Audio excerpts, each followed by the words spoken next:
నా పేరు సిహెచ్ అనిల్ కుమార్. నేను తెలంగాణ ప్రోగ్రెసివ్ టీచర్స్ ఫెడరేషన్ రాష్ట్ర అధ్యక్షుడిని.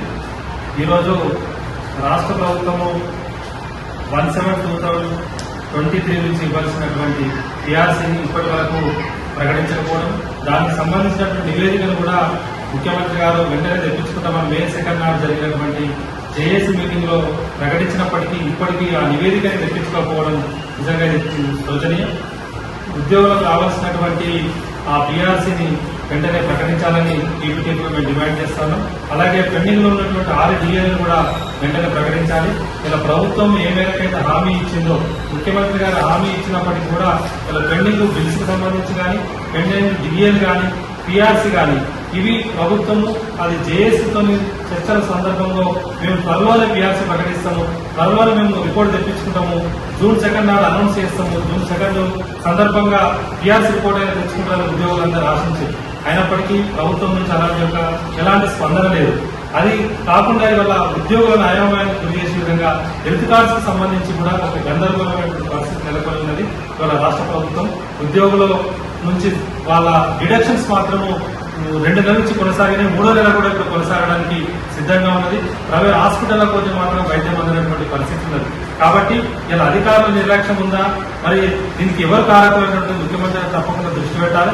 ఇవాళ ఎంప్లాయీస్ హెల్త్ స్కీమ్ కి సంబంధించి అది ఉచిత వైద్యం కాదు, మా బేసిక్ నుంచి 1.5 కట్ చేస్తూ మీరు అందిస్తున్నటువంటి వైద్యము మా కాంట్రిబ్యూషన్ ఉంది, ప్రభుత్వం యొక్క వ్యాక్సిన్ గ్రాంట్ ఉంది, ఇద్దరు కలిసి ఒక నాణ్యమైన వైద్యం అందుతుంది ఉద్యోగులకు అని ఒక ఆశించడం. అయినప్పటికీ ఇప్పటికి కూడా గైడ్లైన్స్ ఇవ్వడంలో అలసత్వం ప్రదర్శించిన అధికారులు ఇవాళ ప్రైవేట్ హాస్పిటల్స్ తో కూడా ఎలాంటి ఒప్పందం కుదుర్చుకోలేదు.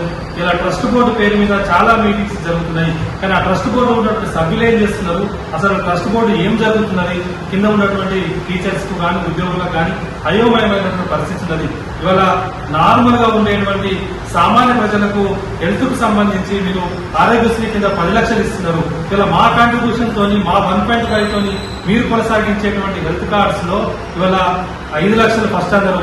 ఈ రోజు జరిగిన మీటింగ్ లో మళ్ళీ 3 లక్షలకు పరిమితం చేద్దాం ఫస్ట్ అని నిర్ణయం చేయడం ఇది తీవ్రంగా ఆక్షేపణీయం. ఇవాళ మీ హెల్త్ కార్డ్స్ నిజంగానే మీరు చిత్తశుద్ధితో చేయదలుచుకుంటే వెంటనే ప్రైవేట్ హాస్పిటల్స్ ఒప్పందం చేసుకోండి, మాకు అన్లిమిటెడ్ గా వైద్యం అందించాలి. అవి మా డబ్బులు, మీరు ప్రత్యేకంగా మాకు కార్పొరేట్ హాస్పిటల్లో అలాంటి వైద్యం అందిస్తే తప్ప ఇవాళ నాణ్యమైన వైద్యం ఉద్యోగులకు ఉపాధ్యాయులకు అందేటువంటి పరిస్థితి లేదు. ఇవాళ ప్రభుత్వం చెప్పేది ఒకటి, కింద ఆచరణలో సంపూర్ణంగా విఫలమైనది. ఇవాళ ముఖ్యమంత్రి గారు చాలా ఆకర్షణీయమైనటువంటి మాటలు చెప్తున్నారు, చాలా విద్యారంగాన్ని ఏదో బాగు చేస్తా అని చెప్తున్నారు, కానీ కింది స్థాయికి వచ్చేసరికి అధికారులలో ఒక ప్రణాళిక లేదు, ఒక స్పష్టమైనటువంటి విధానాలు లేవు. ఇలా విద్యాశాఖ ముఖ్యమంత్రి గారి దగ్గర ఉంటే మాకు అభ్యంతరం లేదు, మీ దగ్గర ఉన్నంత ఉంటే ఇంకా ఈ విద్యాశాఖకు ఇలా ప్రభుత్వ పట్ల బలోపేతానికి అది ఒక కృషి జరగాలని మేము ఆశిస్తున్నాము. అయినప్పటికీ మీరు ఇచ్చే ఆదేశాలు కింద ఎక్కడ కూడా పనిచేయడం లేదు. ఇవాళ ఎస్సీఆర్టీ ఉన్నది, ఎస్సీఆర్టీ చేయాల్సిన పని ఉపాధ్యాయులకు శిక్షణ ఇవ్వడమే కాదు, అది సిలబస్ కు సంబంధించి మాట్లాడాలి. ఇవాళ ఒక ప్రభుత్వ విద్య గురించే కాదు, తెలంగాణలో ఉన్నటువంటి విద్యారంగం గురించి ఎస్సీఆర్టీ మాట్లాడాలి. దాన్ని వదిలేసి జూన్ 15 నాడు స్కూల్ స్టార్ట్ అయ్యి నెల రోజుల లోపే నువ్వు ఉపాధ్యాయులను తరగతికి దూరం చేసే విధంగా ట్రైనింగ్స్ పేరు మీద ఇవాళ పాఠశాలకు రాకుండా చేసేటువంటి పరిస్థితిని ఇవాళ అధికారులు సృష్టించారు. తప్పకుండా ముఖ్యమంత్రి గారు మీరు మీ ఇంటెలిజెన్స్ రిపోర్ట్స్ ద్వారా అయినా ఇలా విద్యాశాఖలో జరుగుతున్నది ఏంటో తెప్పించుకోండి. ఇవాళ మన వాళ్ళు పోవాల్సింది ఫిన్లాండో, జర్మనో, ఈ ఫ్రాన్సో ఈ దేశాలు కాదు. ఇక్కడ అసలు గ్రౌండ్ లెవెల్లో ఉన్నటువంటి ఆదిలాబాద్ జిల్లాలో ఉన్న గిరిజన ప్రాంతాలు కానీ, మహబూబాబాద్ ఉన్నటువంటి పాఠశాల యొక్క పరిస్థితి ఎట్లా ఉంది, అక్కడికి మీ అధికారులను పంపండి.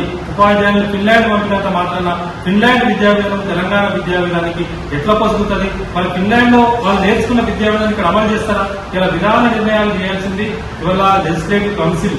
మీరు అధికార పార్టీగా మీరు ఏ నిర్ణయం చేసిన విధానం నిర్ణయం చేస్తే కిందికి మేము ఉపాధ్యాయులను అమలు చేస్తాం. తప్పకుండా ప్రభుత్వ పాఠశాలల రక్షణ కోసం టీపీటీఎఫ్ గా గత 70 సంవత్సరాలుగా ఉమ్మడి ఆంధ్రప్రదేశ్ లో ఏపీటీఎఫ్ గా 2014 నుంచి టీపీటీఎఫ్ గా చిత్తశుద్ధితో పనిచేస్తున్నటువంటి సమస్య, ఈ సమస్య ఇచ్చేటువంటి యొక్క సూచనలు మీరు పరిగణించండి. ఇవాళ ఏదో కొందరు కోటరీగా ఏర్పడి జాయింట్ స్టాఫ్ కౌన్సిల్ అను రకరకాల పేరు మీద ఉన్న సంఘాల మాటలు మీరు విన్నంత మాత్రాన అది ప్రయోజనం లేదు. తప్పకుండా మీరు ఈ విద్యాశాఖను బాగుపరచాలనుకుంటే ఇవాళ మొదటి నుంచి డిమాండ్ చేసినాం, ప్రీ ప్రైమరీ స్కూల్ పెడితే తప్ప ఇలా ప్రాథమిక పాఠశాలలు బ్రతకవని. ఇలా ప్రాథమిక పాఠశాలలు ఉండాలంటే అన్ని పాఠశాలలో 16,000 పాఠశాలలో ప్రీ ప్రైమరీ స్కూళ్లను పెట్టాలి. తదనుగుణంగా పెట్టాల్సినటువంటి ప్రభుత్వం ఇలా 4,000 పాఠశాలలు మాత్రమే ప్రారంభించింది. అక్కడ కూడా సరైనటువంటి వసతులు లేవు. ఇన్నమన్నటి వారికి కూడా అక్కడ టీచింగ్ స్టాఫ్ నియమించలేదు, ఆయాలు లేరు. ప్లే కు సంబంధించిన పిల్లలకు ప్లే బస్సులు కూడా సమకూర్చేటువంటి పరిస్థితి లేదు. తప్పకుండా మీరు ఇలా చెప్పేటువంటి మాటలు కింద ఆచరణలో లేవు. ఇలా అధికారులు మీకు ఎలాంటి ఫీడ్బ్యాక్ ఇస్తున్నారో మాకు తెలియదు, కానీ గ్రౌండ్ లెవెల్ అలాంటి రిపోర్ట్ లేదు. తక్షణమే మీరు ముఖ్యమంత్రి గారు చొరవ తీసుకొని ఉపాధ్యాయ సంఘాలతో సమావేశం ఏర్పాటు చేయండి, మా సూచనలు తీసుకోండి. ఇలా విద్యారంగం బాగు కోసము ఉపాధ్యాయ సంఘాలుగా మేము బాధ్యతగానే వివరిస్తున్నాము. ఇలా ఇప్పటికీ నెల రోజులు గడిచిపోయింది. మీరు ఆ ప్రణాళిక లేకపోవడం వల్ల అధికారంలో ఆ అలసత్వం వల్ల ఇలా పిల్లలకు రావాల్సినటువంటి యూనిఫామ్స్ మనం సరిగా అందించలేకపోయినాము. అది మీరు గమనించండి. ఇలా బ్రేక్ఫాస్ట్ సంబంధించి మేము బడిబాటలు తిరుగుతూ అన్ని పాఠశాలలో బ్రేక్ఫాస్ట్ ఉంటుందని చెప్పినాము. ఇలా ఉపాధ్యాయులను మేము సమాధానం చెప్పేటువంటి పరిస్థితి ఉన్నది. అన్ని పాఠశాలలో తక్షణమే బ్రేక్ఫాస్ట్ స్కీమ్ కూడా అమలు చేయాలి. ఈ బ్రేక్ఫాస్ట్ స్కీమ్ తప్పకుండా స్వాగతిస్తున్నాం. కానీ అదొక మిడ్ డే మీల్స్ సంబంధించి కూడా ఒక నాణ్యమైన భోజనం అందాలంటే మీరిచ్చే 10-12 రూపాయలకు భోజనం రాదు. దాన్ని 25 రూపీసా 30 రూపీస్కో ఆ క్వాలిటీని పెంచాలి. అట్లా పెంచితే తప్ప ఈ పరిస్థితి రాదు.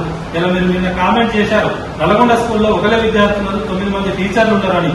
మరి ఒక్క విద్యార్థి ఉండడానికి కారణం ఎవరు? అక్కడ ఉన్న 9 మంది ఉపాధ్యాయులు కాదు. ఇలా ప్రభుత్వము గత 10 సంవత్సరాల నుంచి ఇప్పుడున్న ప్రభుత్వం అవలంబిస్తున్నటువంటి ప్రభుత్వ విధానాలే. నిజంగా ఆవాస ప్రాంతంలో విద్యార్థులు లేరా? ఆవాస ప్రాంతంలో విద్యార్థులు ఉన్నారా లేదా ఒకసారి మీ అధికారులను తెలుసుకోండి. ఇలా రకరకాల పేర్ల మీద హాస్టల్స్ పెట్టి, కులాల పేరు మీద పెట్టి అక్కడ ఉన్న పిల్లలందరూ కూడా అక్కడికి మైగ్రేట్ అయ్యే విధంగా చేసి అక్కడ స్థానికంగా ఉన్నటువంటి పాఠశాలల్లో ఇలా ఉపాధ్యాయుల వల్లనే ఆ పాఠశాలలో పిల్లలు లేరని ఒక వ్యంగ్యంగా అవమానకరంగా మీరు మాట్లాడడం సరైనది కాదు. తప్పకుండా ఏ ఆవాస ప్రాంతంలో ఇలా విద్యా చట్టం కాంగ్రెస్ ప్రభుత్వం తీసుకొచ్చింది. ఆ చట్ట ప్రకారం ఆవాస ప్రాంతంలో మౌలిక వసతులతో నాణ్యమైన విద్యను అందించాలి ఈ ప్రభుత్వము. ఆ ఆవాస ప్రాంతంలో విద్యార్థులు ఉన్నప్పుడు అక్కడ సకల సౌకర్యాలతో చదువు పాఠశాలను నిర్వహణ చేపట్టే తప్పకుండా పిల్లలు అక్కడే చదువుతారు. ఇవాళ హాస్టల్స్ పోయేటువంటి పరిస్థితి ఉండదు. ఇలా మీరు చెప్తా ఉన్నారు, తల్లిదండ్రులకు పిల్లలు దూరం ఉంటే వాళ్ళు మానసికంగా బాగుంటలేదు, సమాజం మీద చెడు ప్రభావం పడుతున్నారు. నిజమే, మీరు అన్నదాన్ని మేము కూడా అంగీకరిస్తున్నాం.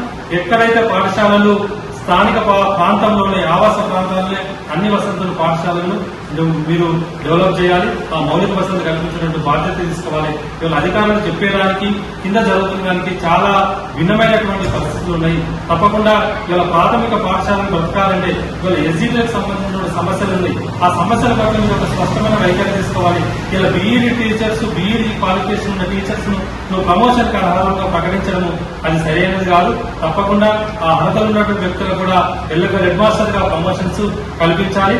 మీరు ఇలా ప్రాథమిక పాఠశాలలు ఆ పునాది గట్టిగా లేకపోతే, ప్రీ ప్రైమరీ ఎడ్యుకేషన్ గట్టిగా లేకపోతే హై స్కూల్స్ కూడా నిలబడవు. హై స్కూల్ అనేటువంటి నిలబడాలంటే pre primary, primary school strengthen చేయాలి. మీరు నర్సరీ, ఎల్కేజీ, యూకేజీలో కల్పించినటువంటి వసతులకు సపరేట్ గా ఫండ్స్ కేటాయించాలి. అన్ని పాఠశాలల్లో ఆ ప్రీ ప్రైమరీ ఎడ్యుకేషన్ ప్రవేశపెట్టాలి. ఇవాళ ఉద్యోగులకు సంబంధించిన సమస్యలు ఉద్యోగ సంఘాలు మాట్లాడుతున్నాయని మీరు చెబుతున్నారు. లేదు, మేము తప్పకుండా విద్యార్థి సెంటర్ గానే పనిచేస్తాము టీపీటీఎఫ్ గా. ఇలా ప్రభుత్వ పాఠశాలల రక్షణ కోసం, బావు కోసం గత 70 సంవత్సరాలుగా ఏపీటీఎఫ్ గా, టీపీటీఎఫ్ గా మా కృషి కొనసాగుతుంది. మేమిచ్చే సూచనలు కూడా మీరు పరిగణలోకి తీసుకోండి. కాబట్టి ఈ పాఠశాల రక్షించబడాలంటే ఇలా సమాజం యొక్క భాగస్వామ్యం ఉండాలి. ఇలా ఉపాధ్యాయులు ఒక్కరే బడిబాట తిరిగినంత మాత్రాన అక్కడ ఆ పాఠశాలలో ఒక మెరుగైన వసతులు కల్పించకుండా స్ట్రెంత్ పెంచేటువంటి పరిస్థితి లేదు. ప్రతి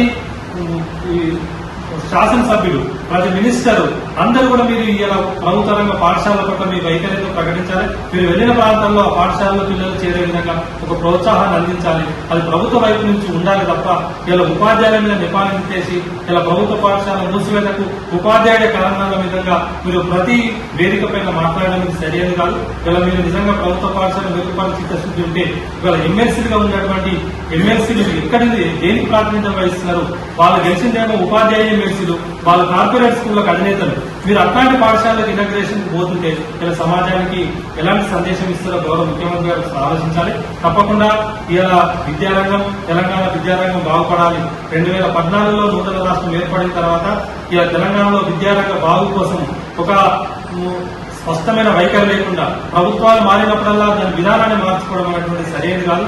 నాడు కేజీ టు పేజీ అన్నారు, ఈరోజు ఇంటిగ్రేటెడ్ స్కూల్స్ అంటారు, మళ్ళీ తెలంగాణ పబ్లిక్ స్కూల్స్ అంటారు. ఒక స్పష్టమైన వైఖరి లేకపోవడం, స్పష్టమైన విద్యా విధానం లేకపోవడం, మీరేసిన కమిషన్ ను రిపోర్ట్ ఇచ్చి ఇప్పటికి ఎన్ని రోజులు అయింది, మళ్ళీ దాన్ని కేశవరావు గారికి అప్పగించారు. ఆ రిపోర్ట్ కూడా ఇప్పటికి లేదు. ఇవాళ ఇన్ని రోజులు అవుతుంది. మళ్ళీ నిన్నటి మీటింగ్ లో మీరు నాకు డిసెంబర్ లో సూచనలు చేయండి, మీరు చెప్పిన సూచనలు అమలు చేస్తా అని చెప్తున్నారు. ఇది ఒక అస్పష్టమైన వైఖరి ఉంది, అశాస్త్రమైన విధానం కొనసాగుతుంది. మీరు ఒక స్పష్టమైన విద్యా విధానంతో తెలంగాణకు, తెలంగాణ భవిష్యత్తును కాపాడాలంటే ఇలా ప్రీ ప్రైమరీ నుంచి హై స్కూల్ స్థాయి వరకు రిక్రూట్మెంట్ జరగాలి, నాణ్యమైన విద్య అందాలి. అది అన్ని అసమానమైనటువంటి అసమానత లేనటువంటి ఒక విద్య అందాలంటే మీరు అన్ని పాఠశాలల్లో మౌలిక వసతులు కల్పించి ఇలా ప్రభుత్వ విద్యారంగాలను కాపాడాలని ఇలా టీపీ మేము డిమాండ్ చేస్తాము.